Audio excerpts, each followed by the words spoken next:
Good morning, Brownsville. Good afternoon, good evening, depending on when you're watching this feed. If this is your first time here, welcome. My name is Frank Olivo. Our program focuses on the very important issues that are affecting our local community. We have shed light on injustices and we allowed for our platform, this mic, to be that of the voice of the people. Now, if this is something that you can see yourself supporting, we ask that you like, comment, and share this live feed. Now, as of late, our Facebook page is at risk of being taken down. The powers that be do not want you, the voter, to know the truth. But remember, we will not be silenced.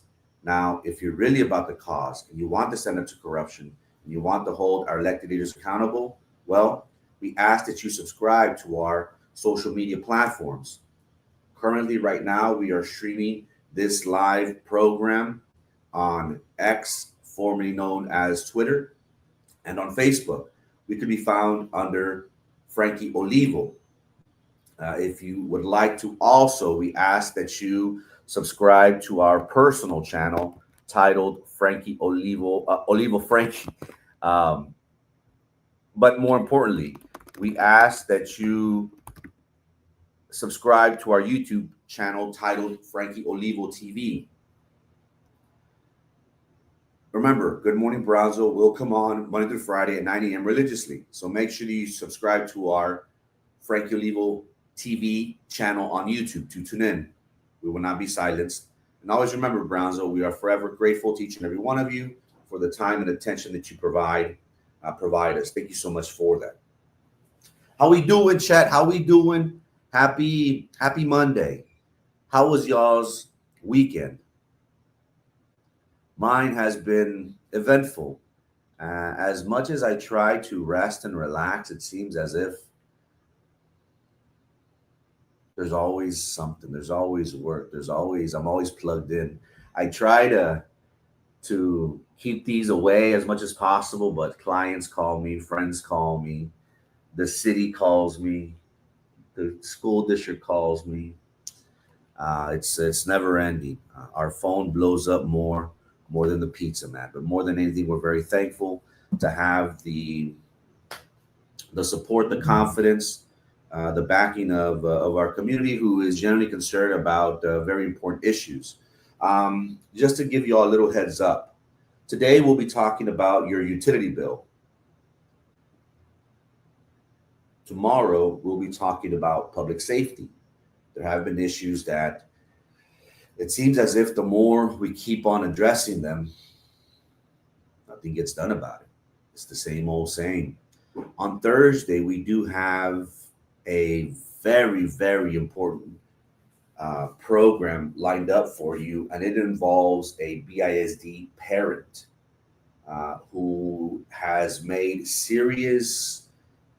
brought up serious concerns and serious allegations on their child, and she seems as if she is not being given the proper attention, the urgency that we would all expect in these types of matters. I don't want to get too much into it, but I just want to leave you a little tidbit that on Thursday we'll be having a parent live speak to the community.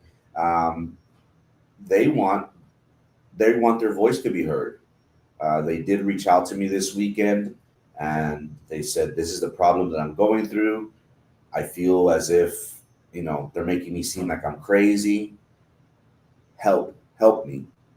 I've stated before, and I'll continue to state, we will allow our platform to be that of the voice of the people. We bring up important issues that are affecting your life, that are affecting the quality of life for you and your household. And we will continue to bring these issues up to the forefront. It's very humbling for your servant to see the response that we've been getting. Politicos, city leaders, even people in the White House, even people in Austin, even people in Congress, even people are starting to pay attention. And that's the beauty of it. And this isn't because of me, it's because of people like you that are tuning in, that are sharing, that are commenting, that are liking. I'm very proud to say that our program is making waves. And for that, I'm forever thankful. to my community. And that's the beauty of social media. Social media allows us to connect. Um, Nobody reads the paper no more. The blogs are slowly fading away.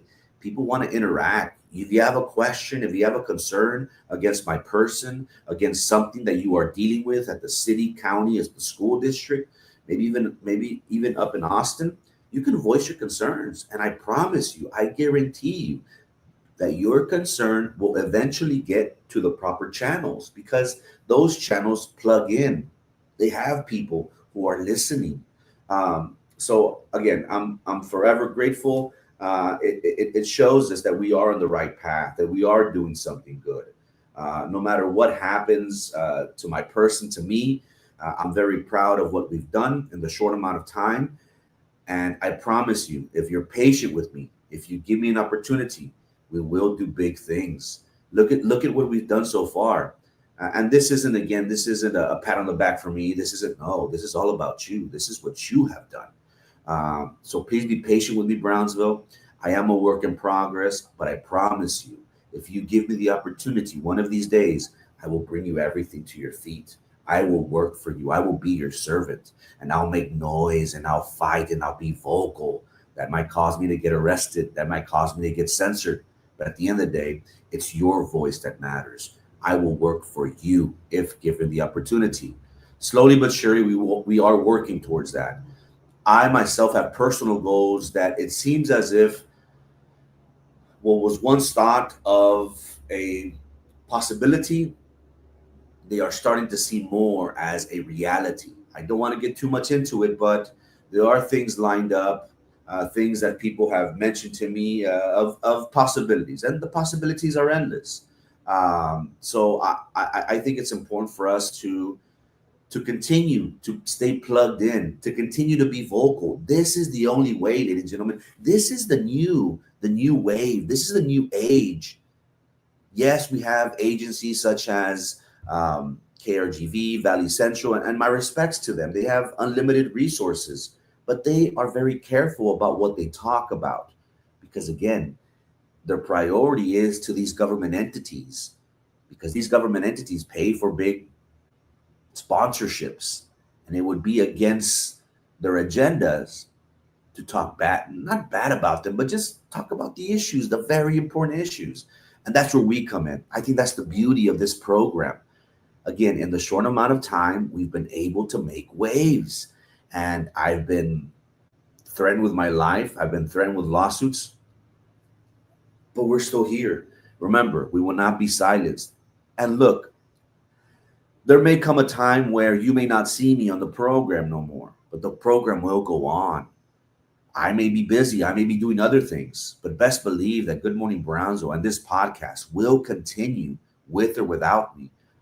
I will always be plugged in, but I might have to step away. But that's the beauty of it. I want people from all walks of life. Lately, we've been criticized for saying, "Oh, you're conservative," and look what happened in Minneapolis, and you're bashing these people. And hey, well, that's what I believe. But I am not afraid to bring somebody on that feels, that I'm wrong, that wants to criticize me, that wants to state their agenda.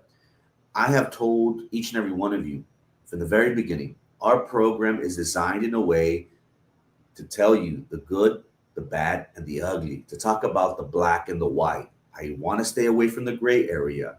And I'm not proffering, I'm not preaching to the choir. By no means. My job is to give you everything, the whole enchilada. Whatever you decide to do with that information is totally out of my hands. Once again, be patient with me, Brownsville. I promise you, we are gonna do big things, bigger things that we have already done and already accomplished. And for that, I am very proud. I'm very proud that each and every one of you give us the time. Uh, I'm very flattered and honored whenever somebody says, "Hey, I listen to you when I'm having a cup of coffee. Hey, I'm listening to you on my earpiece when I'm at work, when I'm changing, when I'm taking the kids to school." I'm very humbled by that, and I'm very thankful for that. So, if you give me an opportunity, Bronzo, and if you're patient with me, best believe we're destined for greatness, and we're destined to do big things. And if you think that we haven't been making a difference, best believe we have. Um, but it's baby steps, baby steps. Once again, ladies and gentlemen, today I want to talk about a very, very important issue. Um, and that is that your utility bill is going to go up. Do our elected officials not realize that we are already stretched thin? Moving forward, there will be a curbside residential recycling that's going citywide in the city of Brownsville. For the very first time, residents will see an extra $5 to $6 charge on their utility bills for curbside services. How do you feel about the extra fee? Well, that is what we will talk about today. Thank you so much for tuning in, Brownsville, and welcome to the show. When I use my Rally credit card, I earn more interest at the end of the month. With Rally Credit Union, even the small wins are big. Can you hear that? Your team will cheer for your financial Can y'all hear goals that? Can you hear the every commercial? step of the Let way. me know if you can Rally hear it. Credit Union. Banking I'll take off the for all. AirPods real quick. A new citywide recycling program will soon be rolling out in Brownsville. Homeowners will be required to pay a monthly fee. As Channel 5's Karen Lucero reports, not everyone is on board. Starting in January, Brownsville homeowners will be required to have a recycling bin at their home. Every household will be provided a cart for recycling, and they will pay a monthly fee whether they use that cart or not. The initiative was approved by city commissioners earlier this month. The purpose is to not only rid the city of litter, but to also extend the life of the city's landfill. It's in the environmentally right thing to do. The city operates a landfill, and that landfill only has so much life to it.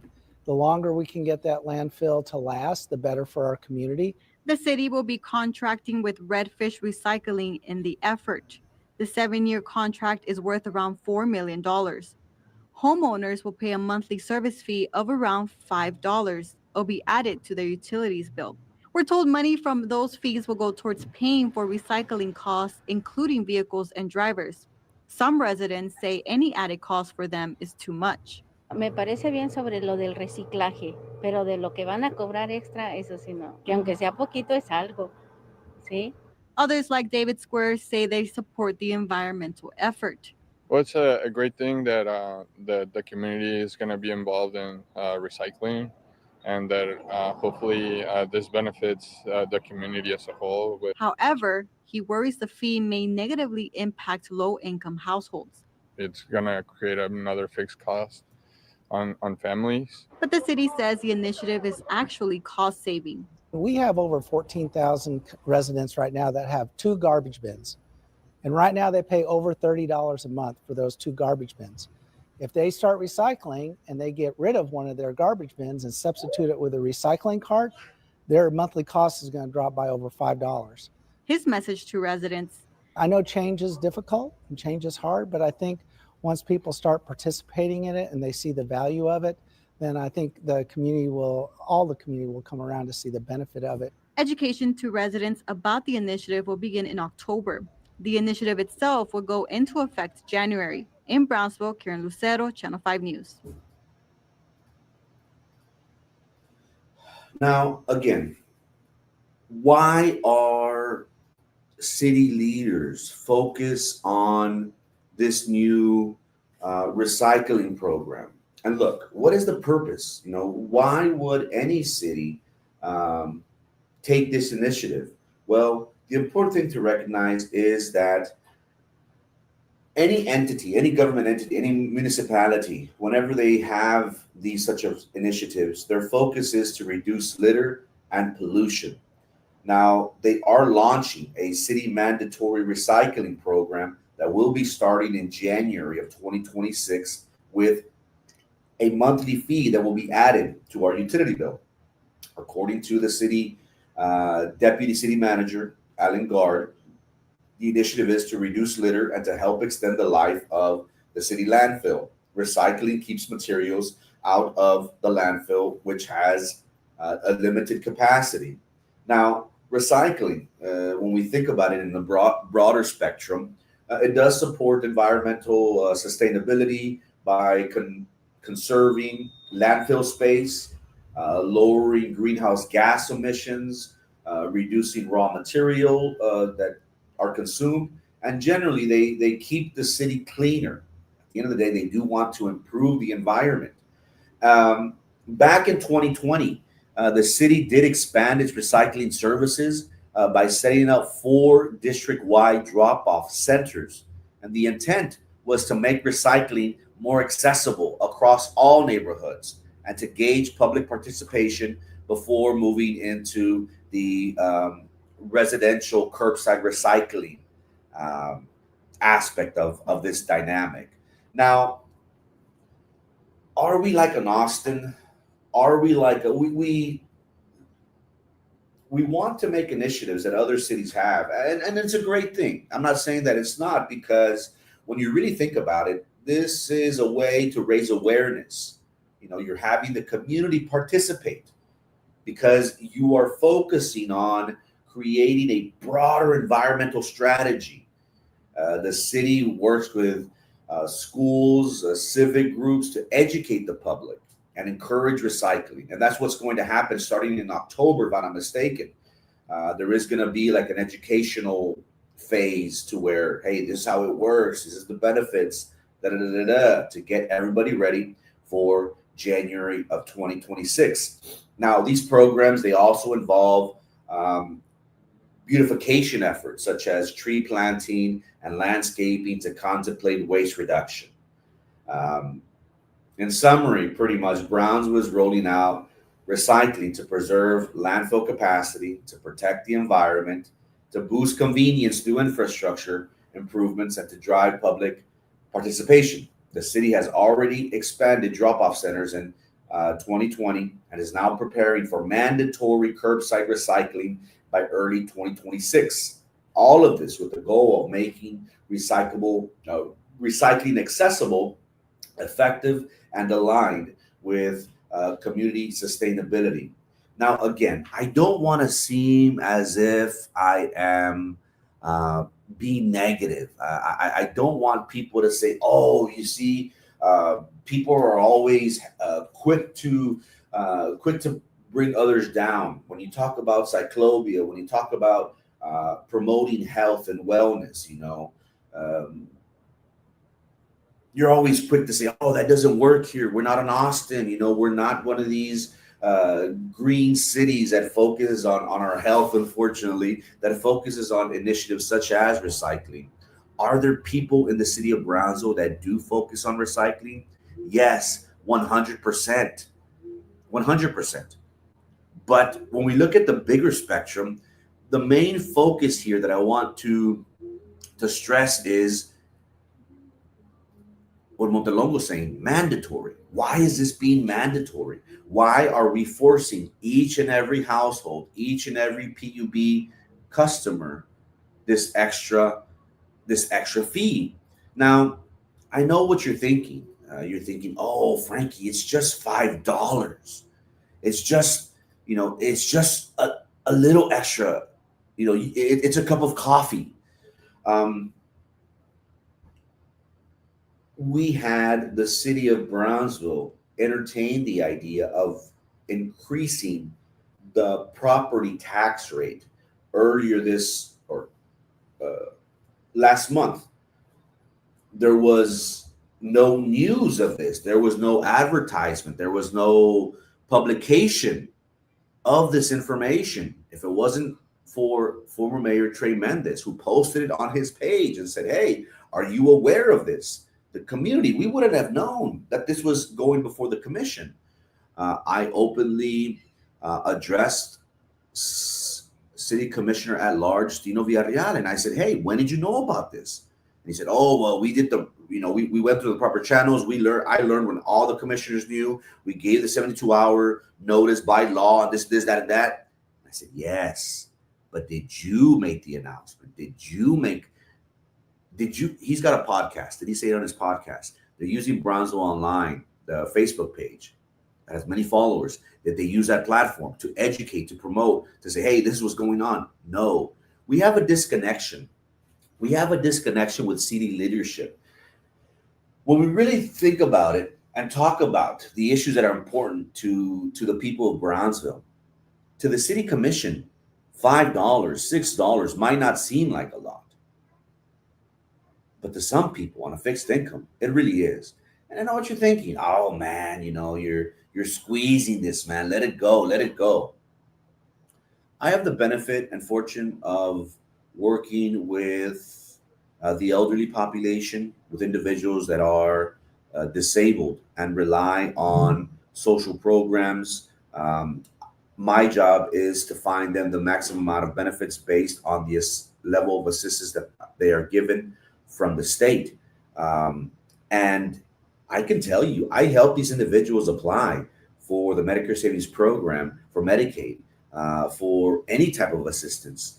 And when I tell you that these individuals, when they lose 5, 10, 15, $20 on the benefits, it could possibly be that the state is reducing their benefits. It could possibly be that every year, and we are coming up around the time where if you do have a loved one who is elderly, who does have Medicare/Medicaid, we are right around the corner where we start making changes for the 2026 year.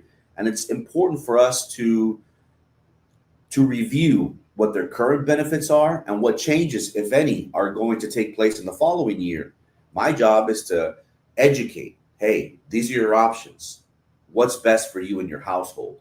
But I can tell you firsthand, ladies and gentlemen, that when I'm helping these individuals apply for Medicaid, and I get a letter back from the Texas Health and Human Services that this individual did not qualify, that they failed they failed and they're not eligible because of $30. They make $30 more, or they don't, for $30, they're going to lose $30 in benefits. To you and I, $30 is, $30 in a year, $30 in a month, it's not so much. But to people, Montelongo, in a fixed income, this is huge. This is big. And one thing that I do want to state, and let me see if I could find it. I want to talk to you. I want to show you firsthand, because I think it's important for you to listen firsthand to people talk about their concerns, because I can tell you, I can talk all day, Chiga.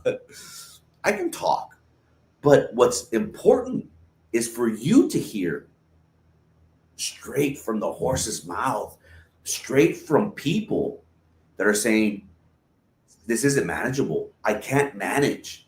Again, I learned from somebody very, very passionate about the city of Brownsville.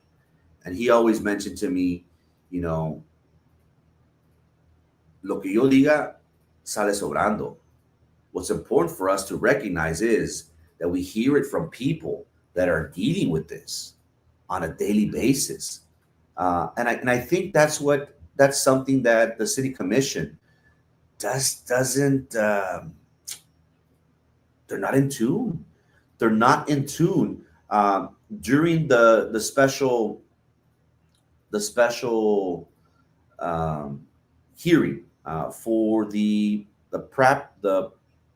property tax rate that was going to be increasing, during that time, they were, what's the word? And I say this because let me find the date, that way I can bring you the video. 1 second. August 19th. Whenever I say that these individuals, here it is. I don't want to say that they were making fun, but they were kind of, here it is. I want you to hear from the community members. Just recently, ladies and gentlemen, last week, the city of Brownsville did host in a special called meeting. They did have this for discussion, this issue of the property tax rates that they were going to be considered to be increased. And the interesting thing about this was that during the presentations, because again, they have to configure the budget moving forward, and they have to take this into account. So whenever the city commission is proposing, or whenever city leadership is proposing, whenever they're proposing an increase in property taxes to focus on infrastructure, to focus on police, to focus on this, to focus on that, to make improvements for infrastructure, to make improvements for public safety, well, they take this into account in regards to the budget. And the interesting thing about this, ladies and gentlemen, is when they were making the presentations to the city commission, they were saying, oh, well, if this passes, this is going to be like a cup of coffee to the community. And it's interesting because some lady that stood up, she said, hey, this might be like a cup of coffee to you, but to me, it's an extra payment. And look what we're dealing with, ladies and gentlemen. Look at the world we live in. You and I can agree, we are all feeling the pinch. We're all feeling the pinch of how expensive life is. We can go back and talk about how when my grandparents were growing up, they talked to me about the Majestic. They talked to me about the drive-in theaters that with a quarter they had galore. And I understand, inflation has a lot to do with it. But the interesting thing about this was, ladies and gentlemen, is that these people aren't aware, or these people just flat out don't care. We had, and we're very thankful for that. We've had, here, I found it. Okay, let me bring it up. I'm very fortunate to have our representative in Austin, Representative Janie Lopez. She commented on the program when we talked about how BISD is going to be considering a $500 million bond that's going to increase your property taxes. Are you okay with that? We've made the argument, hey, we're trying to live within our means. Here we are. Many citizens in the city of Brownsville, many citizens in the Rio Grande Valley live in a fixed income, and we have government wanting to increase your taxes.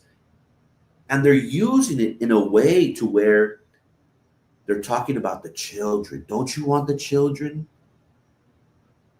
to have the very best? And look, it's every parent's, it's all of our goals and desires to give our future generations everything and more, right? We always give them what we didn't have. And the expectation is that they will be twice as good or twice as better as what we had, and they're going to make themselves even better people than what we have become. Janie Lopez, our representative in Austin, came on this program when we were talking about that very issue, and she stated, we in Austin are fighting to reduce your cost. We're fighting to eliminate property taxes. We're fighting. At the White House, the president is talking about eliminating the income tax. The state is fighting to keep costs down. And here we have local leaders raising your taxes. It seems like they're not in tune with what is going on. I want you to take a look at, I want you to hear firsthand from a resident and her concerns. This individual, again, I'm not taking credit for it. I am a no one. I am nobody in this game. This individual, she commented, I'm not sure if she messaged me or she commented on the page, and she said, if it wasn't because of you that posted it, if it wasn't because of Trey Mendez that posted it, I wouldn't have known that the city was trying to do this. I wouldn't have known that. And look what you have, look what citizens have to say. Again, what I say, ladies and gentlemen, sale sobrando. Don't listen to me. Listen to the concerns of the community. That's the message that we should focus on. Again, whatever I say, listen to what they have to say. Let me know if you can't hear. Belén de la Garza, I'm sorry if I'm not aware of many of the discussions here, but this has to do with the property taxes being increased, right? Well, the reason I'm here is can you hear? Thumbs up if you can hear. Every year, for the past maybe like 3 or 4 Thumbs up if you years, can hear. the taxes have been increasing. And it's very difficult for somebody like myself that's just a mother with 2 kids, and I'm the only one who makes money and provides for my family. It's very difficult. Maybe you might say it's a few dollars, a few cents here and there, but it does add up. Because we're getting increases also from, I guess, BISD, and then I don't know what else. So altogether, it does add up. And it's very difficult for myself to go and say, oh, it was 2,000. I can afford 2,000, at the end of the year to pay for my taxes. Well, now it's 3,000 or now it's 4,000. Like, how am I going to do it? It's very hard. So that's why I'm here. I mean, and the thing is that I didn't even know about this meeting until I opened my Facebook and I saw it. And it was 4:30. So I'm like, Mom, and she's like, let's go. And here I have my mom, Margarita Garcia. Margarita. My name is Margarita Garcia. I got check by Lindo. Can you speak into the mic? Spanish. Yeah, I In got español, sí. Spanish. Okay. It's I'm 81 years old. 81. Yeah. And it's hard for me to pay property taxes. And it keeps going every year and every year. And there's too much for here in Brownsville. The pay is too low. But I'm not working. I got some houses that I rent. They're kind of old. I fix them. But now if they're charging more taxes, I cannot be paying my taxes. I'm gonna be losing my property because I'm gonna get in debt. And right now I just get my Social Security and a poquito de renta. So because I don't receive that money. And every time I have to go to the doctor, you have to pay some co-pay. You go to the hospital, co-pay and everything. And then that's why I got those little houses. You want to sell them? No, that's like a piggy bank for me because that will keep me ongoing, not going. I don't get food stamps. I don't get nothing. No, man. I work. I work myself. Still, you're 81. I still work. You see, I don't bother nobody to give me freebies. So that's why I just asking for just lower the taxes or not to just go up ahead higher. That's all I gotta say. I'm here in Marissa Tomei's kitchen. Again, she was one of this family and another community member were the only people that went and spoke before the city commission. There was no advertisement on this. And look, the city commission, Commissioner Nuit Galonsky and Gustavo de Leon, they read the room. They amended the motion to not raise the property tax rate, for it to remain the same. What was interesting is that you had people such as Commissioners Linda Macias and Tino Villarreal that were kind of saying, whoa, but what's gonna happen to police officers' raises? What's gonna happen to the streets? What's gonna happen to this? What's gonna happen to that? So what's happening with the current budget? The city commission is so hell-bound on raising tax. Oh, well, we need this. Well, we need this. We need to work on this. We need to work on this. Shouldn't we have a better way of managing what we have? Again, we all want the luxuries, don't we? We all want the Ferrari. We all want that. We all want that.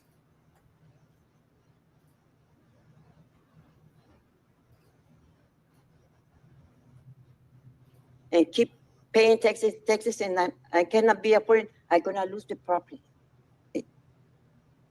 That's all I have to say. Thank you. Thank you very much. Another thing I want to say is that people say, well, that's what happens because you don't go and speak out. So I came. But the thing is that, like, the information, I was not aware. I only found out at 4:30 because I opened my Facebook and somebody had put it on there. But there isn't many ways or outlets advertising or, promoting that, oh, you know what, please come because it's going to be in this day at this time. So I came with my mom and then we got here, trying to find parking. So it's like, and then we got here and we were lost. We got in here, we were able to speak, but it's also very difficult for the community to get here. We're not aware like we're supposed to be. We get here, we're lost, there's no parking.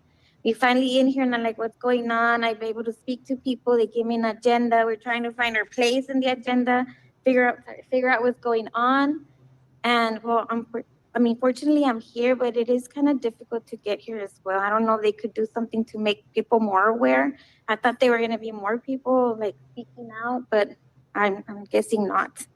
But thank you for listening, and I would really appreciate if you can consider raising the taxes. It does add up, and it's pretty difficult to keep up with paying all those amounts. But thank you for everything, and have a good evening. Thank you very much. Again, this family stated that there was no proper notification, Toker.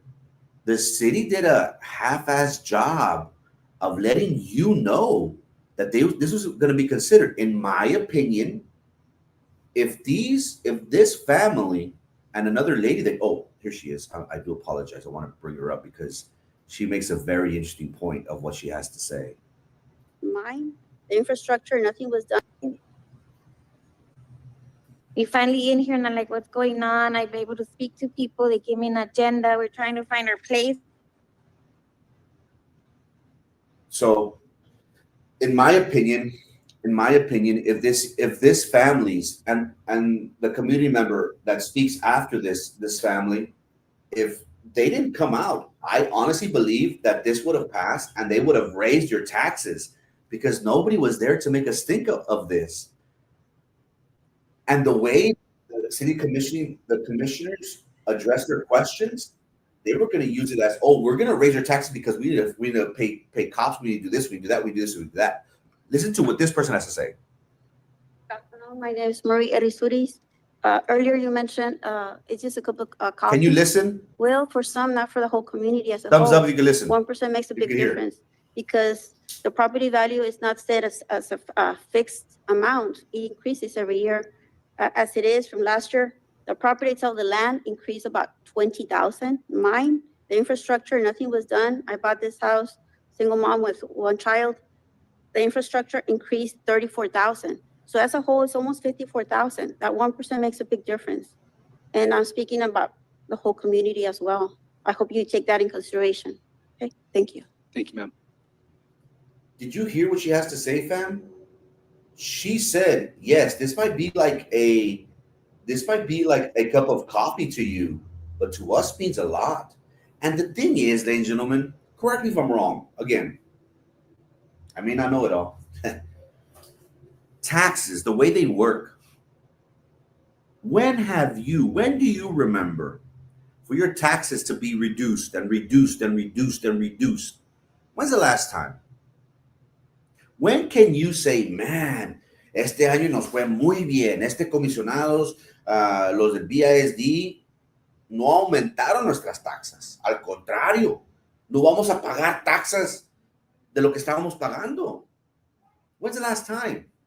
We haven't heard that. Why? Because taxes, for the most part, keep on increasing. I have a big issue with people such as the city commission, people as board members of BISD wanting to raise your taxes. I have a very big issue with that. These individuals live in a fantasy world. I'm not afraid to say it. People such as Daniel Lopez Valdez, Jessica Gonzalez, Denise Garza, and Frank Ortiz thinks it's okay to ask for $500 million bond to increase your property taxes so our children could have a performing arts center. Look, I know this isn't the most popular thing to say, pero nada les va a pasar. Están muy bien. Our students involved in theater, involved in choir, involved in band, involved in arts, involved in extracurricular activities, they have been excelling. They're not being, it's not a thing where, oh, well, they can't reach their maximum potential unless there is a performing arts center. Look, we all want to give our children the very best. We want to give them what we didn't have. I understand that. But we need to be real. We need to live within our means. How are we going to set this as a precedent and say, oh, well, we can't afford it. We can't afford it, but we're just going to ask for more. Vamos a entracalar más. We're going to get in debt even more. That's the issue I have with BISD, and this is the issue that I have with the city commission. So people in Brownsville will no longer have a say in regards to their utility bill. It came to a point, ladies and gentlemen, to where now this is being forced on you. This is mandatory. Again, were you given notice? That's my whole issue. Don't we live in a democratic society? Don't you feel as if you have a stake in the game? Don't you think that your voice should be heard? At least I think we live in a democratic society. How would you like it if I went to your house and I said, hey, te voy a aumentar, págame más? Hey, ¿qué pedo? What are you doing? You never brought this to my attention. You never educated me. You never asked me. Did you do a survey? Did you ask community members for this?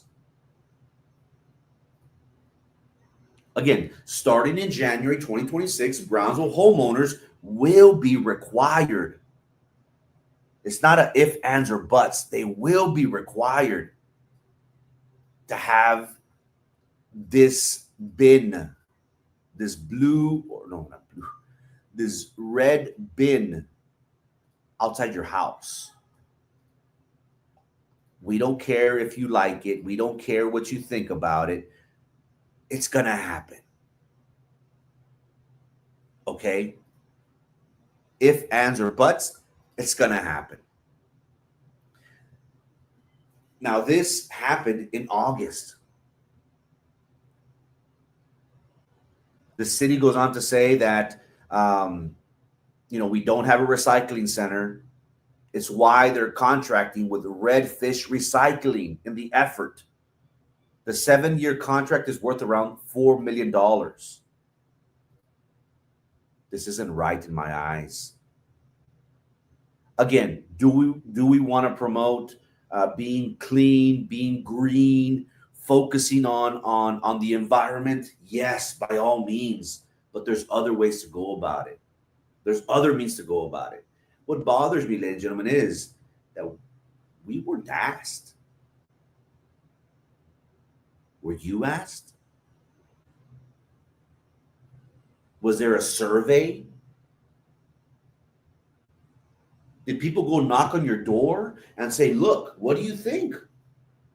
Our landfill is going through some issues. We want to create more capacity. We want to focus on infrastructure. We're going to raise your bill.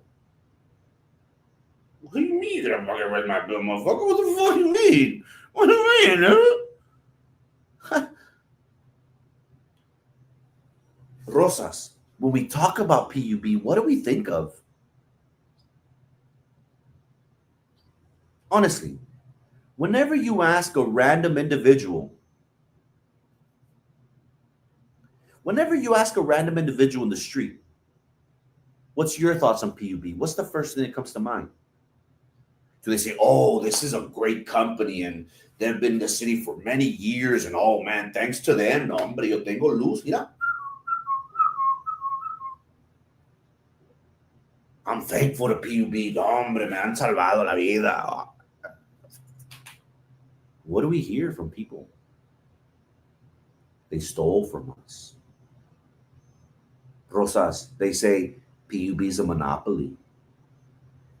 What do they say, Rosas? It's too expensive. I want competition. This isn't fair. Again, this isn't me that's making this up. This is the community. This is the community members that are saying, hey, we don't trust PUB. And we can go on and on and on and on and on. I can be here for a whole hour, ladies and gentlemen, and talk about the Tanasca fiasco. Literally, I have the audit. I think I'm going to focus on that in the near future. I had a friend of mine send it to me during the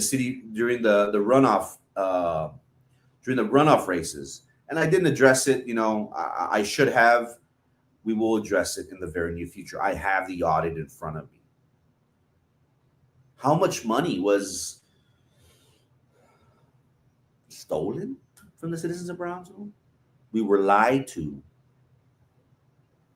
Toker says, they better not ask me how I feel, how I really feel about them. I'll tell them if they want me to.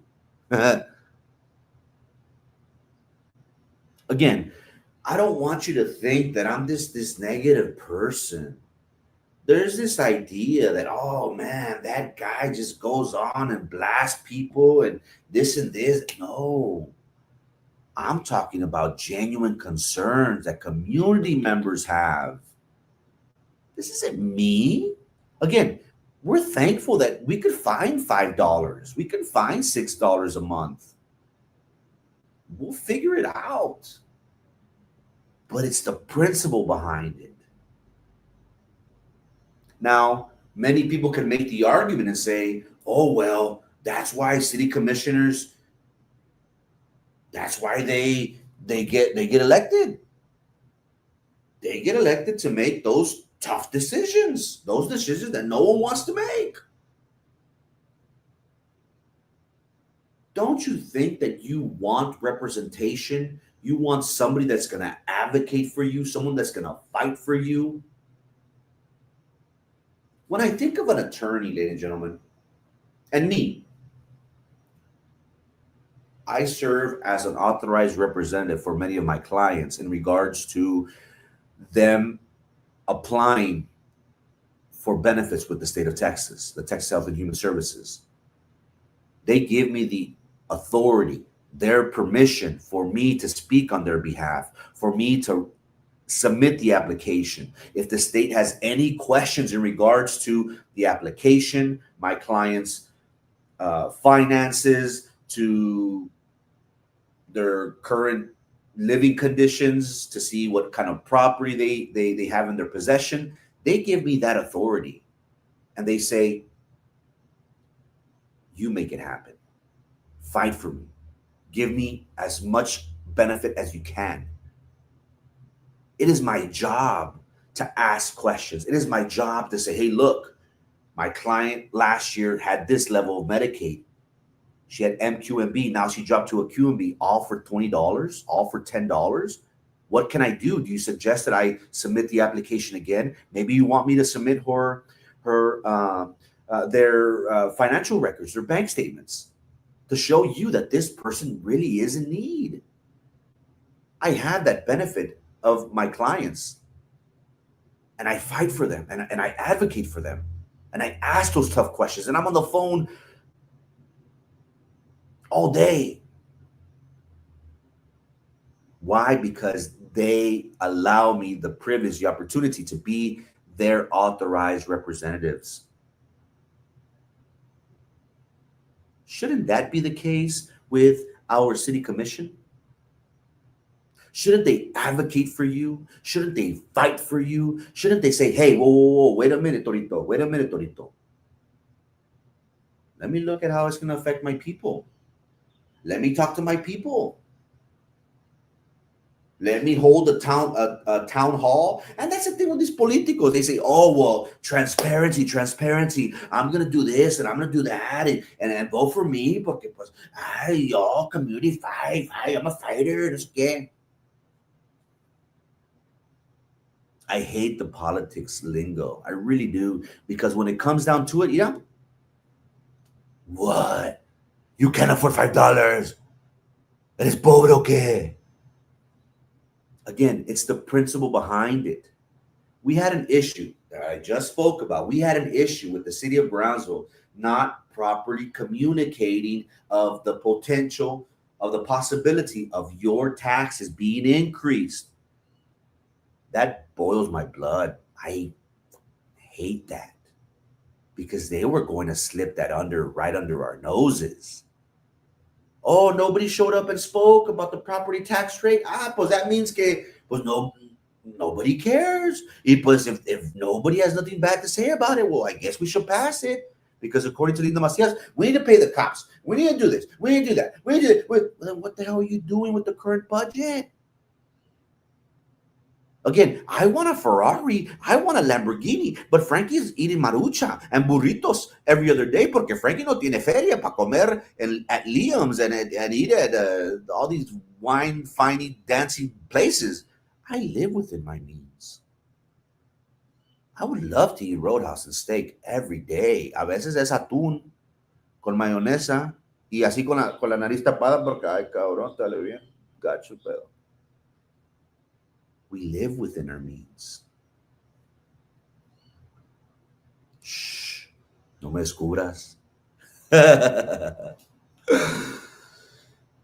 have a big problem, ladies and gentlemen, with city leadership not bringing this up to your attention. You might say, well, that's what they're elected for, but don't you want stake in the game? Don't you want skin in the game? Don't you think that you should be considered? Again, people here are in relationships. Boyfriend, girlfriend, husband, wife, spouses, partners, soulmates. How are decisions made in your household? And again, everyone is different, everyone is different, but for the most part, isn't there communication of some sorts? Isn't there like a, ira babe, pues, quiero comprar este coche, quiero comprar esta troca, quiero comprar este boat, Humberto, quiero comprar esta lancha. What do you think? We did good. We did good last year, and we have a little bit of money saved up. You think it's time or no? Or does the spouse buy it? Babe, pues ya está en el garaje. ¿Qué quieres que haga? It happens, right? But for the most part, the way relationships work is, hey, communicate. Tell me what's out there. Let's work on this together.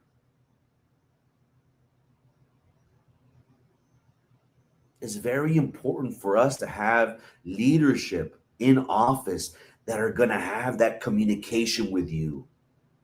Did you hear about this utility bill increase from any of them? Again, it is my understanding that this was in the works prior to Commissioner Gowan being in office. That is my understanding. Correct me if I'm wrong, City Commission. I know y'all are listening and tuned in. So is PUB. I see a few here. Thank you so much for being plugged in. This was in the works when Commissioner Gowan was in office.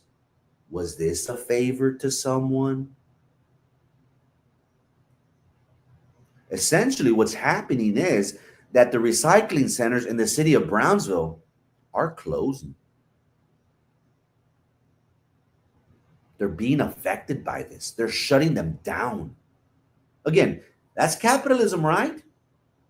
That's the way the world works, I guess.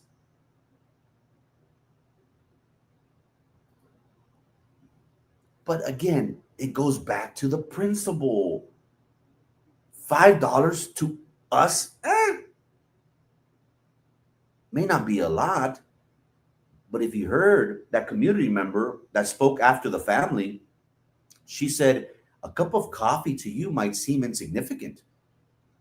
1% of a property tax increase may seem insignificant to you, but to me, it's a lot. It's something. 1% is 1%. 1% means I have less money to put food on the table for my kids. That is the disconnection that we're dealing with at the city. That's the disconnection that we're dealing with, Rosas, at the school district. These people don't see the climate. They can't read the room, chingo. People are struggling. Rent is high. Rent is unbearable in the city of Brownsville. Gas is high. Life in general is expensive. While everything is increasing, like this picture, like everything is increasing, our bills, our mortgage, our rent, our gas, our this, our that. And I haven't even started with the kids, and kids are expensive. Inflation is through the roof. You know, the one thing that hasn't increased, the one thing that hasn't gone up, Los sueldos. Minimum wage is still what, 725, 825? Do we have any opportunity here in the city of Brownsville to where you say, hey, yes, we could talk about SpaceX, right? But that's a small portion of the of everything as a whole. The one thing that hasn't increased is pay increases. They still remain the same. They're dismal. So the city essentially is saying, hey, son $5, no hay pedo. No tienes $5, pobretón. That's what they're saying. It's $5, it's $6. Again, we should all promote clean recycling, focus on the environment, Mother Earth, kumbaya, let's hold hands, make love. It's all good. I'm all for that. I'm all for that, ladies and gentlemen. But whenever, Rosas, whenever they don't announce it, whenever they don't make it public, whenever they don't inform you, that's when I have a problem. That's when I want to make a stink of it. Again, if they had a town hall meeting in regards to this, if they say, look, people, in 1 month, we're going to have this discussion. We are considering raising your taxes. We're considering raising your utility bill. We want you to be present. We want you to be vocal. We want to hear your concerns. If they had that, I would be okay with it, because that would be an opportunity for city commissioners to be under the piper, for them to see the community members face to face and hear their concerns, hear their struggles. Again, whatever I say, vale sobrando. We're proud that this platform echoes the sentiment, the concerns of community members. Ya basta. They're tired of higher taxes. We're tired of being stretched thin. BISD wants to increase property taxes. They want $500 million. The city of Brownsville is stretching us thin. The landlord, the food, the this, the that, groceries, gas. When does it end? When does it end? Again, I hate to sound like a Debbie Downer, ladies and gentlemen, but that's what we're dealing with at the city. That's what we're dealing with at the school district. Heck, that's what we're dealing with at the county as well. They're asking for pay raises.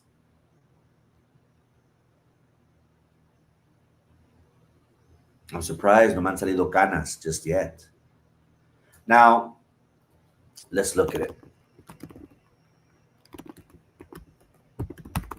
And also, I do want to talk about red recycling. Let's read the article that recently came out. That way, we can really know about what's happening or what has been in the works for a while.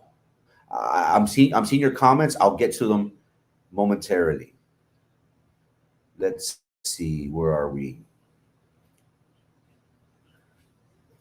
Let's talk about this company, ladies and gentlemen. It goes on to read, am I on the screen? Thumbs up if I'm on the screen.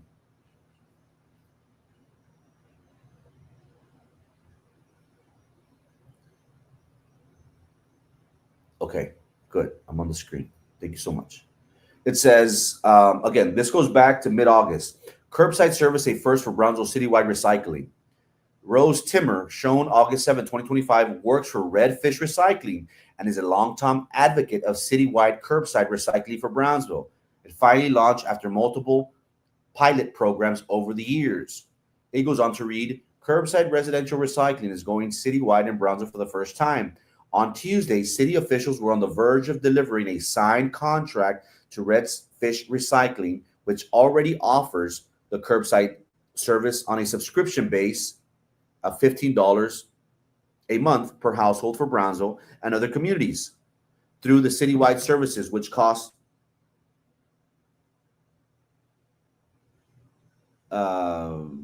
much less.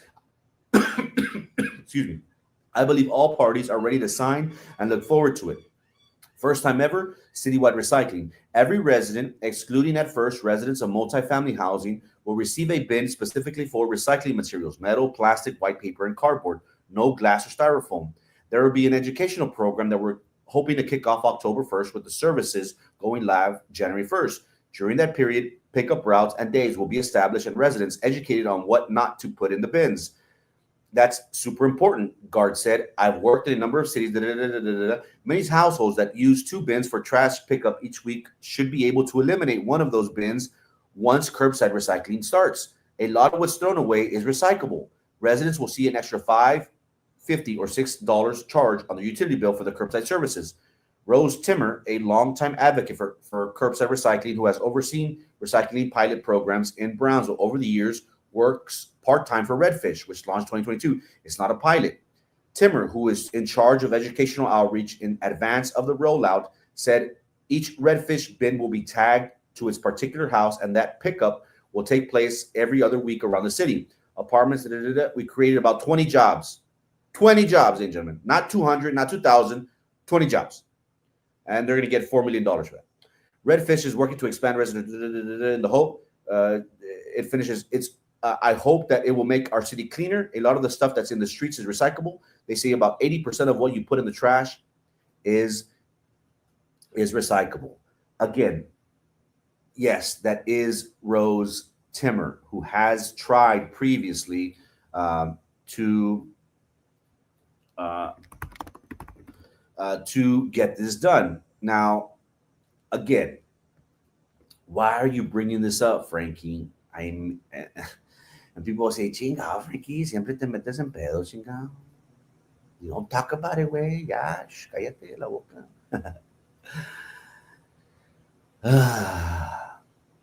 This, to me, ladies and gentlemen, is a disservice to the community. I honestly feel, and I know I'm going to get in trouble for this, that we are doing this as a favor to people. We are doing a disservice to the community, and who's benefiting from it? Well, let's look.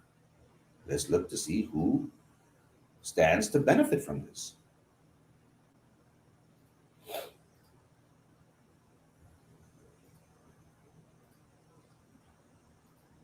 Here we have a Dean Putinant.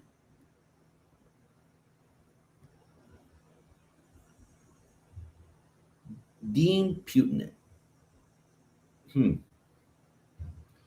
don't know. It seems as if this family is going to be on Good Morning Brownsville regularly. They got stories, and we've been getting calls all the way from Harlingen to look at the port, to look at this, to look at that. And I'm very thankful for my community. They always say, escárvele aquí.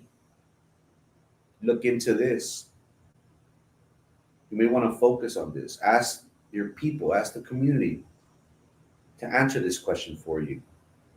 If you have any questions, let me know. Are we doing this? Did the city get into a contract of $4 million to a prominent family to benefit them? Do you really think that the majority of the city of Brownsville is going to do this? Do you think that people en la Milpa Verde, en la Muralla, en la 421, you think they're going to be worried about recycling? Again, change is good. I'm not here to argue against that. I'm not here to say, no, this isn't, it's bad. No. The initiative is good, ladies and gentlemen. I'm all for being green. I'm all for being green. I'm all for being clean. I'm all for promoting a better Mother Earth, Mother Nature, this planet. I'm all for that. But when we hear that recycling centers throughout the city are going to be closed because this certain company, Redfish Recycling, that is being run by a very prominent family in the city of Brownsville, that's where I start thinking,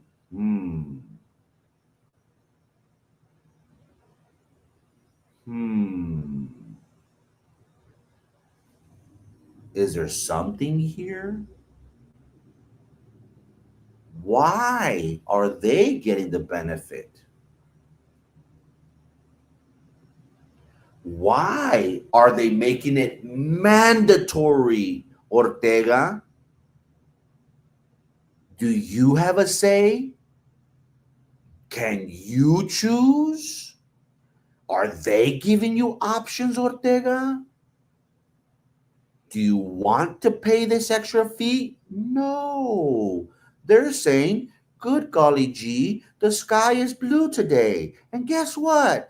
Te vamos a fregar con $6. ¿Te gusta o no? Why? And this is, bring me up. This is my message to the city leadership. Talk to your people. Hold town hall meetings. Why do we have to find out from the Brownsville Herald? Why do we have to find out from Good Morning Brownsville? Why do we have to find out from other city advocates, community advocates, that this is going on? This isn't fair. And look, I'm not here to say, the world isn't fair. Look at me, pobrecito. No. It isn't fair because you're not making it fair. Do you stand to benefit from this? Is this a great initiative? So great that you do not give the community an option, a choice? Again, $4 million. Shit, I could do it for a 6-pack of Dr. Peppers and some smokes, compadre.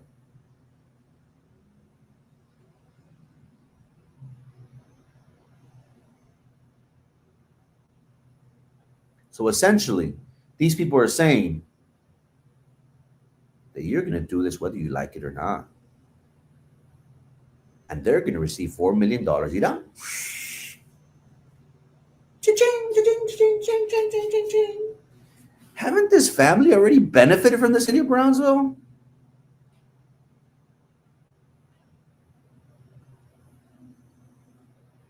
No acaban. It's never enough. Why is it this family? I know I'm going to get in trouble for it. I know I'm going to get text messages as soon as I sign off. I don't care. Again, I would have no issues. I would have had no issues if y'all were transparent about this. If y'all said, this is in the works. And look, Nudith Golonsky, you just came on. This isn't your baby. This was done prior to Rose Gowen leaving. Nudith Golonsky, maybe we could make this right. You saw firsthand, Commissioner Golonsky, of how community members were upset that there were a possibility that their property taxes were being raised. Commissioner De Leon, this isn't your baby. This wasn't you. You just came on. But what I saw from Commissioner Golonsky and Commissioner De Leon was that they read the room. They saw, this isn't good for our people. Us considering raising property taxes is going to be an issue, is going to affect mom and pops on a fixed income. Again, I didn't say it. I showed you a video of community members speaking and being vocal, and we're very thankful for that. And we encourage other community members to be vocal, to raise their concerns. If you need a platform, we will provide it for you. We get listened by the thousands, and we're very thankful for that. My community, we're very thankful for that. This is our way of being plugged in, Ortega. Commissioner Golonsky, Commissioner Gustavo De Leon. Maybe you can make things right. We're going to make us think about this. We're going to continue to talk about this because us as a community, we had no say. We had no opportunity to question this. This was just, mira, moco, volteate, cabrón, porque te la voy a dejar caer. That's what happened to the city of Brownsville. Why? Was it because of this name? Was it because of this prominent family? Haven't they already gotten enough? It's funny because this prominent family, the name, it's going to be in our podcast more than you think, and not for the right reasons, Shingo. Rosas, it's never enough for them. It's never enough.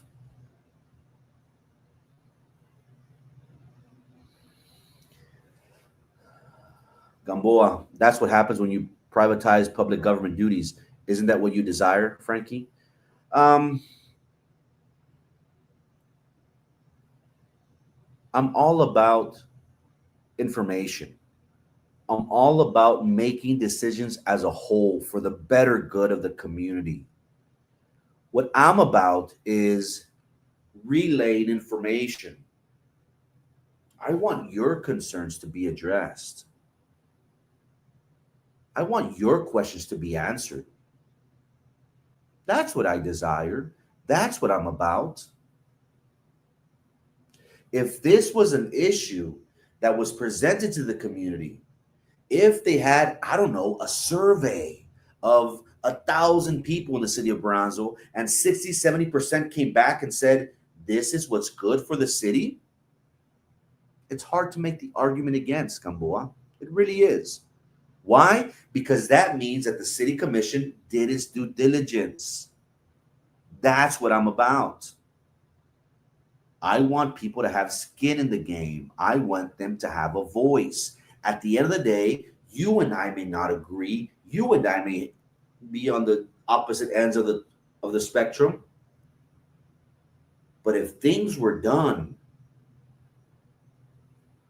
in a way to where I can't make an argument against it, that's what I'm about. That's what keeps me up at night, Chingo.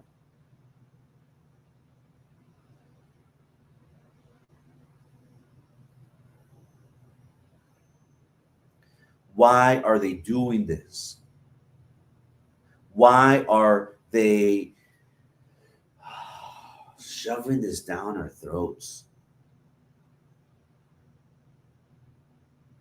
How many of you on here right now, how many of you recycle? Honestly. If we were to put a percentage in the whole city of Brownsville, what would that percentage be? Anyone want to take a guess? Anyone want to throw out a number? Gamboa, Rosas, Montelongo, Ortega, Toker. Anyone want to throw out a number? Hernandez? I would dare say, that's tough. And I don't have statistics. I don't have information. I'm just going at the top of the dome, how we always do. If I were to guess, I would say that anywhere from 7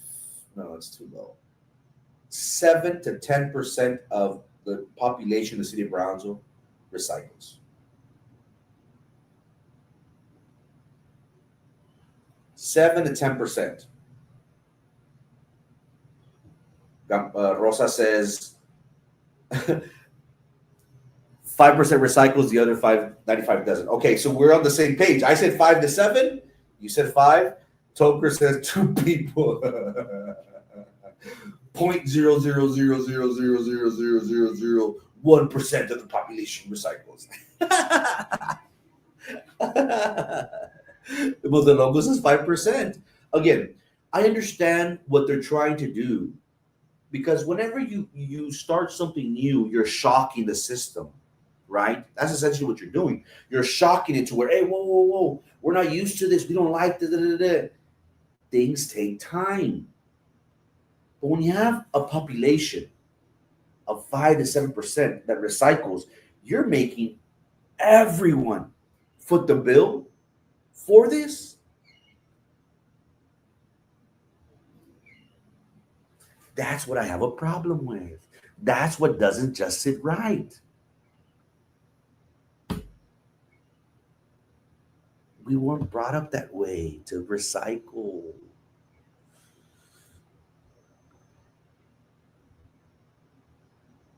Again, do we need to focus on being clean on recycling? Yes.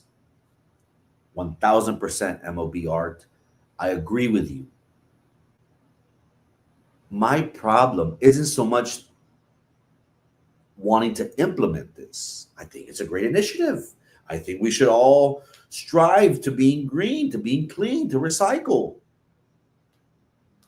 I'll be there for anyone that wants to advocate for this and fight for this and make this an issue. Hey, man, let's do it.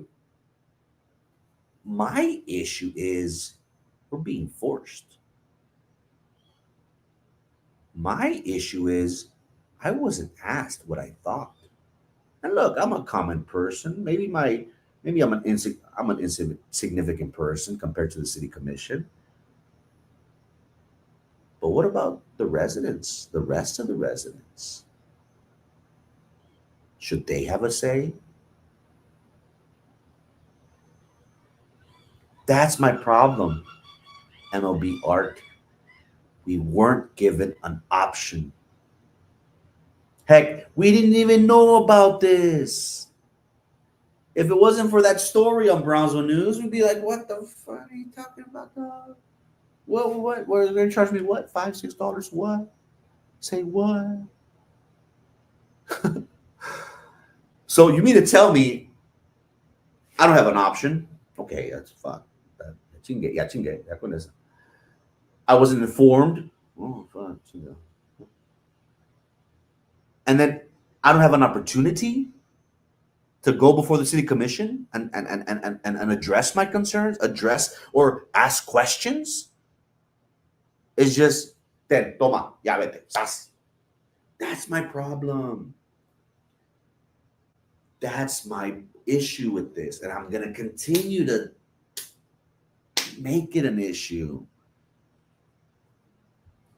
Rosas makes a great point. I need to cut my grass, actually. Some people can't maintain their yard, much less recycle. Harlingen and South Padre, Gamboa says, doesn't have to be forced to be clean. Why does Brownsville? That's a good question. Why? I would have preferred an educational program. Again, if we read the story, it states that people who have one of these red trash can bins, they pay $15. So essentially, they're going to benefit from it. The people that are already recycling are going to benefit from it. And good for them. Hey, good. Awesome. Recycling. Yes. But what about the 98% of us? What about the 99% of us? Nosotros tiramos vidrio, botas de lata, basura, tenis, ropa, en el mismo. What about the other 98% of us? Why are we being forced? Now, the reason why I think, and again, MLB, where are you, MLB? Those are my concerns. We don't have options. We don't have options. We weren't given notice. There was no town hall. It was just boom. And also, this kind of bothers me. This right here, this name right here. the last name, a very prominent family, which is going to be in this program very, very soon. Out of Harlingen, out of the port. So get ready. This name right here is a very prominent family.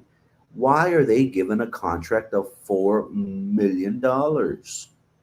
Again, I could do this work for a 6-pack of Dr. Pepper and some Funyuns. Is this a way to say, here's more to this prominent family? Something to think about. Something to talk about. But ladies and gentlemen, this isn't the first time. This isn't the first time that the city has dealt with this issue of recycling. Remember what happened back during the tenure, if I'm not mistaken, correct me if I'm wrong, during the tenure of, I hope I'm not wrong, was it Pat Ahumada? Mayor Pat Ahumada? I hope I'm not wrong. The city of Brownsville had a plastic ban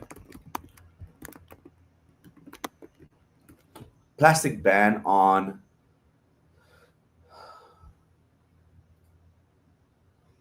let's see if I could bring it up. I had it right now. Yes, I found it. Okay. Let me bring it up. The city of Brownsville back in 2017 decided to initiate a plastic ban ordinance in the city, which caused a lot of ruckus. Back in 2016, this is the ordinance where the city of Brownsville has a substantial interest in protecting its natural environment, including its resacas, lakes, rivers, plants, and wildlife. Single-use checkout plastic bags with negative effects on the environment by, among other impacts, polluting resacas, clogging resacas, and other storm drains, and forming 11% of the debris. Plastic bans only have negative affect the environment. Brownsville is not only home to 500 species of tropical birds, they talk about the birds as well. Definitions pertaining to plastic ban restrictions. Businesses means any commercial enterprise or establishment, including sole proprietorships, joint ventures, partnerships, checkout bags. Remember where H-E-B and Walmart, where they started selling you those big bags instead of the plastic bags? Remember back in the day, what were they? The brown bags? Remember those brown bags back in the day? The city of Brownsville had this at one time. But what happened? And this issue went all the way up to the Attorney General, ladies and gentlemen. This was a big issue. This, I want to say, made the news. This was something that got, I don't want to say national attention, but it got attention to the point, ladies and gentlemen, where it went all the way to the Texas Attorney General's office. And in a letter, it stated that the plastic ban ordinance was unenforceable. There was a fee, a $1 fee assessed on these plastic bans. From 2011, ladies and gentlemen, to 2017, for 6 years, the city of Brownsville generated more than $4 million in plastic ban fees. Aside from that project, revenues from the plastic ban fees, bag fees, they did allow the city to reduce funds such as curbside recycling, landfill. You see, this is crazy. This goes back to the same thing. That's funny that I found this just right now. Thank you, God, for guiding me in the right way, in the right area. I want to bring up an article. Again, the city of Brownsville has been dealing with this issue for quite some time now. Back in 2011, the city commission passed an ordinance where you can't have plastic bags, primarily in the supermarkets. Well, Several weeks after receiving a letter from the Texas Attorney General's office that Brownsville's plastic bag ordinance was unenforceable, city commissioners voted to repeal the ordinance. Let me remind you that our ordinance under Ken Paxton, we had done away with the dollar fee previously, and then there was a lot of things that we were able to get under this ordinance. Projects such as sanitation trucks, reusable bags. From 2011 to 2017, Brownsville generated more than $4 million in plastic bag fees. Aside from the projects, revenue from the plastic bag fees allowed the city to fund other items such as trail master plan, curbside recycling, landfill compactor, and duck pond. Brownsville was the first city. That's right. That's why it made national news, because Brownsville was the first city in Texas to place a bag ordinance into the municipal code. That took effect in 2010. Brownsville commissioners received letter from the Attorney General's office. In addition, South Padre Island and 9 other cities with bag ordinance received letters from Paxton stating that those communities are not allowed to prohibit, restrict for solid waste management programs the sale or use of a container or package in a manner not authorized by state law. The Attorney General's letter was sent to 11 cities after the Texas Supreme Court issued a ruling in June that appeared to negate plastic ban ordinances around the state. This isn't our first rodeo. This isn't the first time that the city has dealt with this. So you mean to tell me that we have not learned about this? Now, maybe this is something different. I see it as kind of the same. Why are you saying this, Frankie? Because back in 2010, 2011, until 2017, the city of Brownsville mandated. What does mandate mean? It's not a, well, if, ¿cómo se te ocurre? If you'd like, I don't know, a ver qué le piensas, let's talk about this. No. The city of Brownsville mandated a plastic bag ban. This issue was big because the city of Brownsville was the very first city in the state of Texas to do so. It got national attention, now that I remember. This led for the Attorney General's office to say, hey, this doesn't fly. This went all the way to the Texas Supreme Court. The Texas Supreme Court said that appeared to negate plastic ban ordinances around the state. You can't do that. Now, is the city commission not aware of our history? Are they not aware of what we've been dealing with? Do we not have legal counsel that has learned from previous administrations of how mandating things for the citizens might go to court? If they don't, they should. They should know. And if they don't, they know now.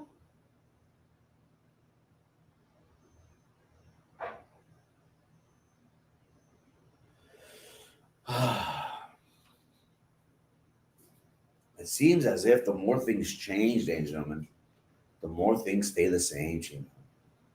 It's a famous saying, right, that people say. Why?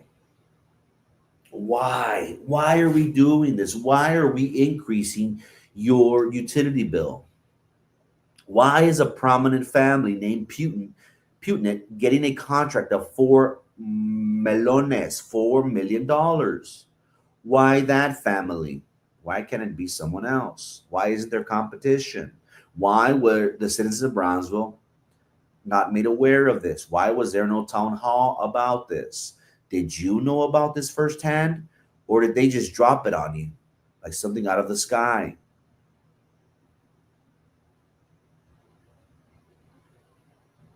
That is where we come in, ladies and gentlemen.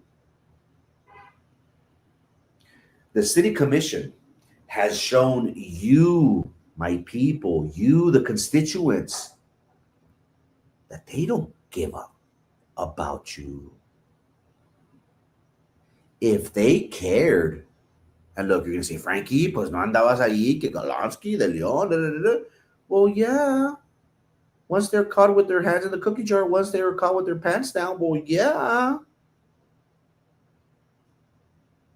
The city commission is out of tune with the realities of life. You would think that these people would know the struggles of what we go through. Many of us live paycheck to paycheck. Life isn't beautiful.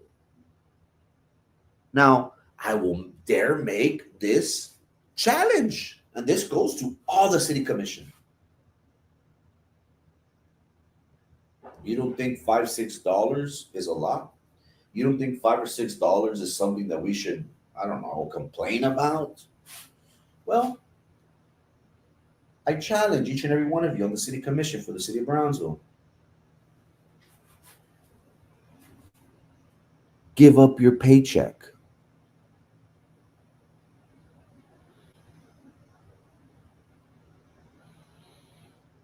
Let's see. Let's calculate. The city of Brownsville, city commissioners get $25,000 per year. 25,000 divided by, let's say, 6.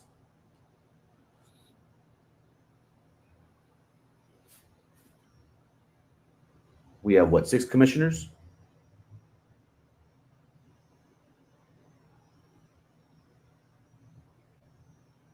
Let me show you again. 25,000 that they make. Divide that by $6. By $6 of the fee. That equates to $4,100, $4,200, or 4,200 people. If we multiply this 4,100 people times 6, the amount of city commissioners that are on serving you, the people, that's 25,000 people that they could help. I'm not including the mayor's salary of 40,000. So if you, city commissioner, if you think that $5-6 is not enough, give up your paycheck. If each and every one of the city commissioners, not including the mayor, gives up their paycheck, and these funds, their salaries, go towards paying off the $6 fee that have been mandated, that have been forced on our utility bill for PUB, this will help 25,000 people. You know what I would do if you did this? Man, I would promote you like crazy. I would say, hey, Rosas, they are for the people. Look what they're doing. They're putting their money where their mouth is. Mira, para que no esté hablando ese baboso de Frankie, I'm gonna help out people because I am for the people. If they do that, ladies and gentlemen, I'll be their biggest cheerleader. I'll promote them like a mother. They will not lose any election that they decide to run. Imagine a city commissioner giving up his salary for the people? What? Say what? But you and I know that will never happen. You and I know that politicians is always gimme, gimme, gimme, gimme, gimme, gimme. I hope you understand that whenever I say something, I mean business. Whenever I talk to you and I tell you, Brownsville, that we have great big plans.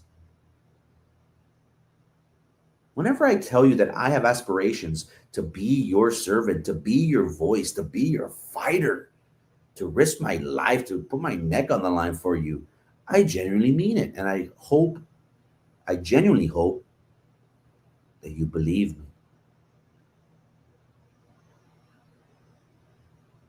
I have stated before, and I'll continue to state it proudly. If you give me an opportunity, I will take from them. I will be Robin Hood. I will take from them and I'll give it to you. I'll put it at your feet, and I'll say, what do you want me to do with this? We as a community, we will make Brownsville better. We will do things that have never been done before because our elected officials live in a fantasy world where they want to raise your taxes at the city. They considered raising your property taxes. They are raising your PUB bill with this red fish recycling that's going to a very prominent family for the tune of $4 million. The BISD board members, they want to raise your taxes. They're asking for $500 million.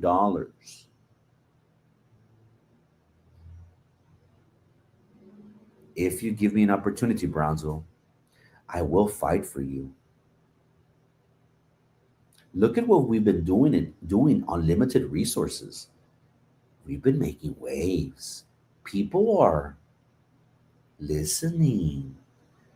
I'm proud of the work that we've done. And again, be patient with me. Greater things are coming. I promise you. I promise you. And I say that with all humility. I am not I'm a nobody, ladies and gentlemen. But what I want is to be part of a movement. I want to be part of a group that genuinely is hasta la madre with these politicians, that is sick and tired of people not doing what's in our best interest. That's what keeps me up at night. That's the reason why I decided to continue with the legacy of someone that was very passionate about the city, that was very passionate about his community. He allowed for his platform, for his program, to voice the concerns of the people. That is what I'm doing. And I hope I'm trying my best, and I hope I'm making y'all proud. But this isn't about me. It's bigger than me. It's bigger than us. That's what we need to do, Reina. We need to be vocal. We need to make sure that the city commission, that the BISD board members, that they know that, mira, ya estamos hasta la madre, ya basta. Why is it that, let's think of a great thing. Pues let's tax. Let's raise taxes. Let's do this. Cálmate. Apenas puedo pagar lo que debo, chingado, y me quieren aumentar más. No, hombre. We shouldn't think that way. I like how you're thinking, Reina. What can we do moving forward? That's what it's all about. If the city commission, if the BISD board's not going to do something about it, we will. We'll make a stink of it. We'll raise noise. Y'all know I love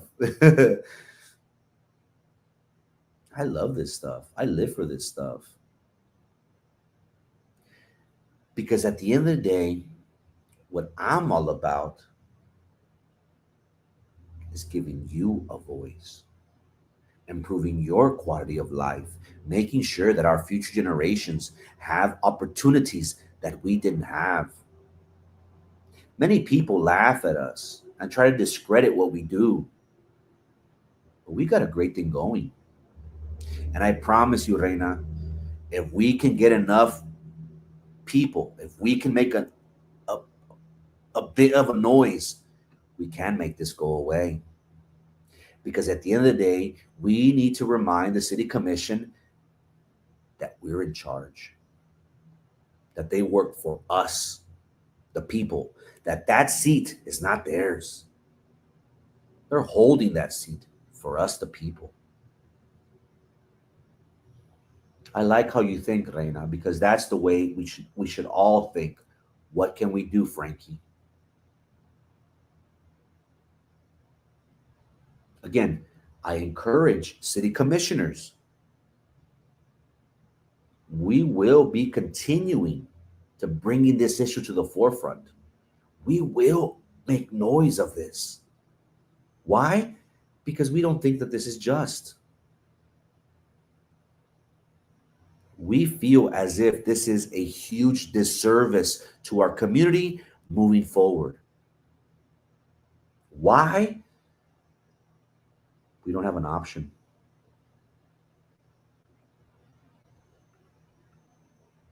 Let's throw that in there as well. Again, this is the beauty of organizing. This is the beauty of coming together. This is the beauty of social media, Rosas, where we're able to connect, unite against a greater front than us, an opposition that has no benefit towards us, the community. Whatever concerns we have, let's bring it up to them.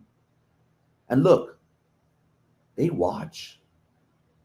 If they don't watch, their people watch, and they hear about this stuff. Why do you think they get things done how they see fit? Because nobody makes us think. Again, I showed you in the video earlier of this program of how, if it weren't for those community members that were vocal, that voiced their concerns, that voiced their displeasure with the city commission of them entertaining the idea of property tax increase, they would have raised your taxes. No doubt in my mind.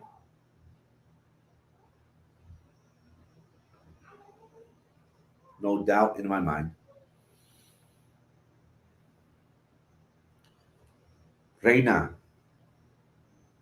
let's do something about it. Start talking to your friends. Maybe your friends aren't aware that starting in January, their utility bill, their PUB bill is going to go up. Talk to your friends and family. Talk to your people at church. Montelongo, talk to your friends and family. Talk to your people at church. Let them know, hey, did you know about this? Are you okay with this? Again, I will do as much as I can, ladies and gentlemen, and best believe I will continue. I will continue to fight. I will continue to be vocal. But I can't do this alone. I really can't. But if we have people throughout the city that are passionate, that will talk to people every day about this, we can bring about change. We can fix this.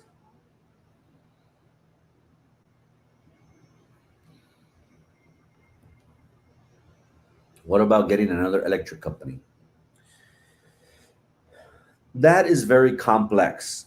And look, I don't want to let you in on some of my goals. I probably should, but I'm a big believer.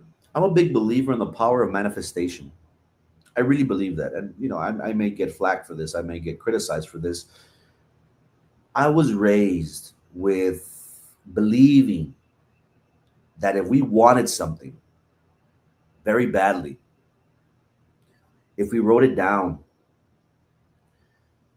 if we read that what we want every day, if we made changes to our lives, if we did things every day to get us closer to that goal, good golly gee, we're going to get it. If we speak things into existence, if we look in the mirror and I say, I'm going to do X, Y, Z, and if we believe it wholeheartedly in our heart and in our mind, it will come true. I'm a big believer in that. I really am. And when I said earlier, Rosas, I'm not sure if you were present, when I said to please be patient with me, this is one of the things that I had in mind.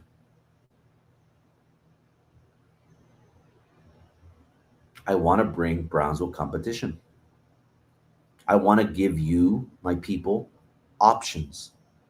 I don't want to force. I'm tired of being forced to use this. Now I know it's very complex and we're going up against a very powerful entity here locally. But I'm willing to fight.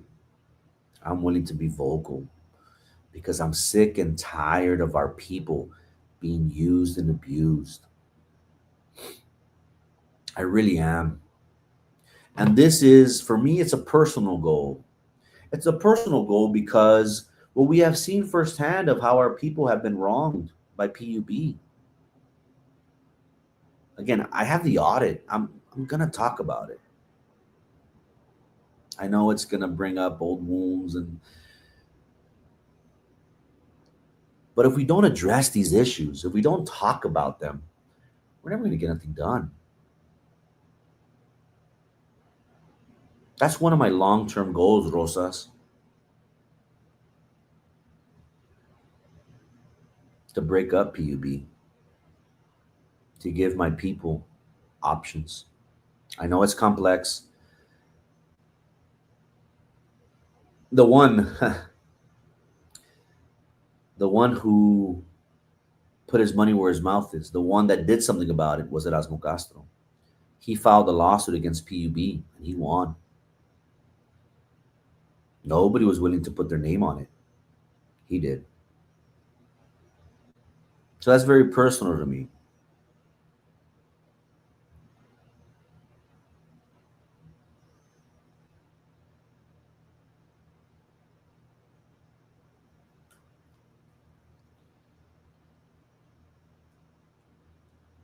I think it's important for us to recognize that moving forward,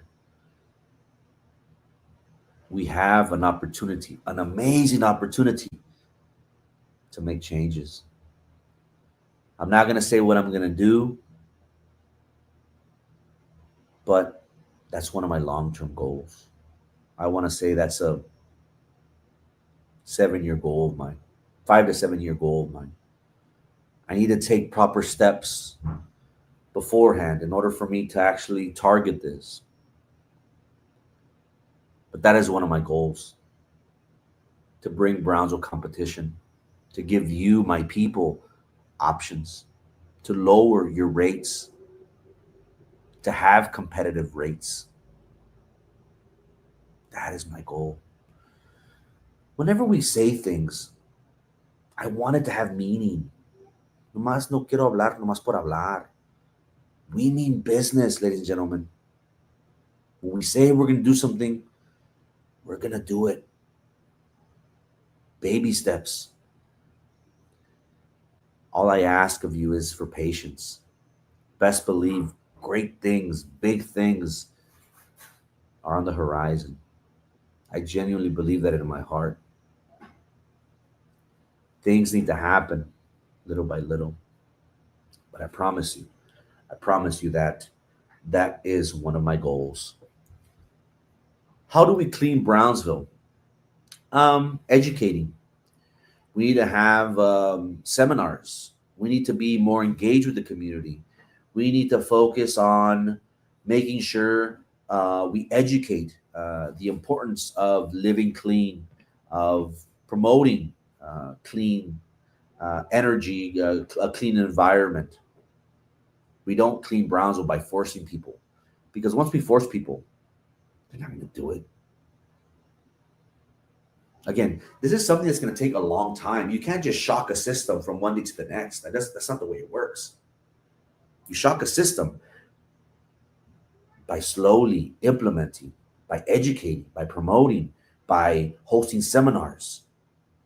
That's how you promote. That's how you change the way we think moving forward. The only time they clean up area is when a new city official is voted in. They pick up the tires, they paint over graffiti, and get the city to trim bushes. That's the only time they clean up. Last time, County Judge Eddie Trevino was upset because they didn't involve the county. It was done by a right-wing leaning group that does city cleanups. I did see that, and that was by the border, if I'm not mistaken. Correct me if I'm wrong, Toker. That initiative was led by a Republican,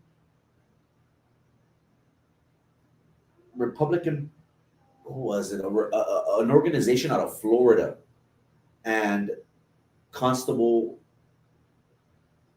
out of Precinct 1. What's his name? That he's going to run for sheriff. Norman. Norman was a part of that as well.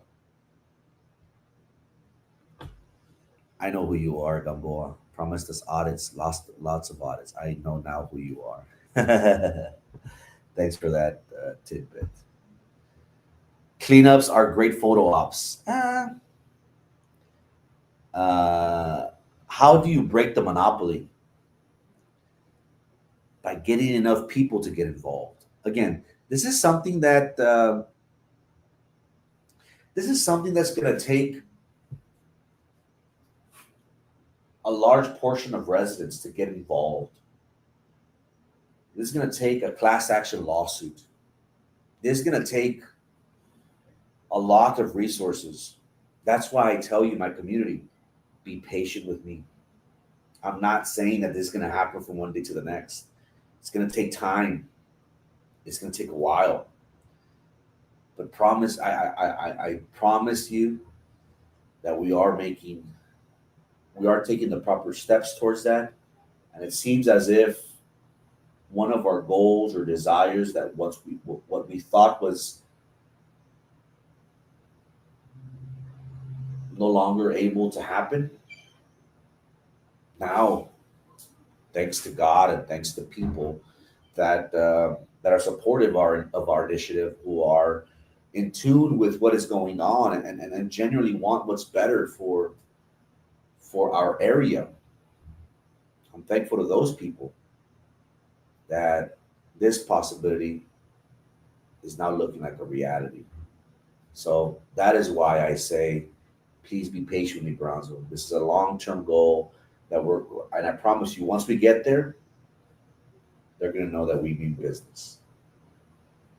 Bettis, I already recycle with the city. They did a city cleanup and it hadn't been done in years. That's great. That really is great. Rosa says, Nurith has always done city cleanups regardless if she's on the commission or not. Good. That's always good. You know, we should make it a point to have our leaders focus on maintaining the parks. That's also another thing that I want to focus on. I'm going to be driving around the city and taking pictures and taking videos of parks, of streets that needs to be addressed because our infrastructure. You know, we promote wealth and wellness and health and all this stuff, but if we don't have clean parks, if we're not maintaining with our infrastructure, how can we be promoting those things? But it says, why would we still pay the fee? Thank you for tuning in, man. Exactly my point. Isn't that what you're supposed to be doing already? Isn't there ways for you to get around that? Again, we spoke about how the city of Brownsville, for 6 years, there was a plastic bag ban and how that went all the way up to the Texas Supreme Court. The Attorney General's office also got involved. This is something similar that we're seeing with this issue with this same issue of the recycling bins, where they're going to be charging you. They found it was unconstitutional to charge $1 for the bag, if I'm not mistaken. Will this go all the way to the Texas Supreme Court? Again, if you're dissatisfied with this, let's make us think about this. If you're tired of your city officials raising taxes, let's let them know. I will help you. Again, if Frankie says it, they're like, nah, it's not that local. But if we form a group, if people are vocal, if people attend the meetings, and they're outspoken, they'll know this. And again, if they don't, let's challenge them. Give up your pay. You'll help out 5,000 people. And if they do that, man, I'll be their biggest cheerleader. Moving forward. Go to Morningside Park. The city is using it as a dumping ground. Wow. I hope you're wrong, Rosas. I will. I'll be in Brownsville. I'll be in Brownsville tomorrow morning. I'm still trying to enjoy my vacation. Again, it's sad. You know, how can we look parents in the face and say that they support the youth, that they support health, that they support being clean and recycling if the parks are not up to par? I hope you're wrong. I will go out. I will venture out. I have a friend that actually lives very close by. I'll pick him up and I'll have him go with me.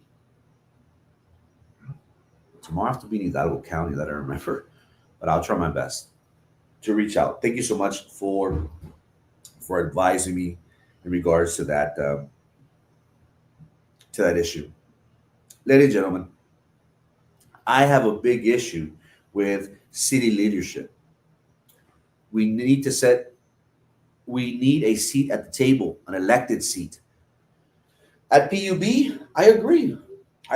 They recently appointed Martin Sarkis, who, if you're not familiar, we did a very impactful story on him, and we showed the community how he's not fit to be on that board.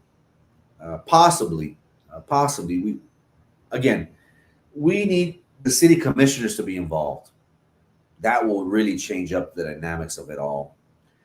I hope it's not true, but that's what I saw about a month ago.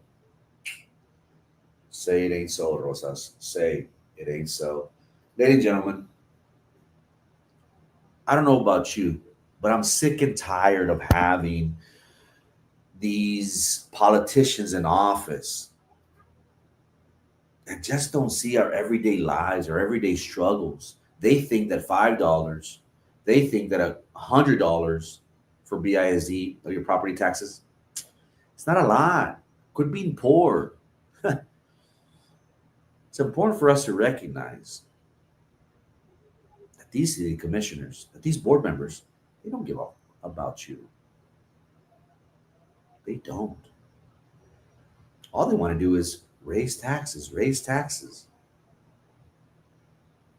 as if it was that easy. Ladies and gentlemen, starting in January, your utility bill will go up. You will see a surcharge of $5 to $6 moving forward. Are you okay with that? Were you ever given the option? Were you even informed of this? Is this your first time hearing about this? If you say yes to the last things, we have a major problem. We have a city commission that is disconnected with the everyday lives of our community. We have people who lived on a fixed income. While $5 to $6 may not seem like a lot, it's the principle behind it. We live in a democracy. We should have city commissioners that are fighting for us, that are informing us, that are saying, hey, this is what's going on. What do we do, my people? Instead, they're like, pues no, pues I think it's good. What do you think? Son $5, no tienes $5. Eres pobre.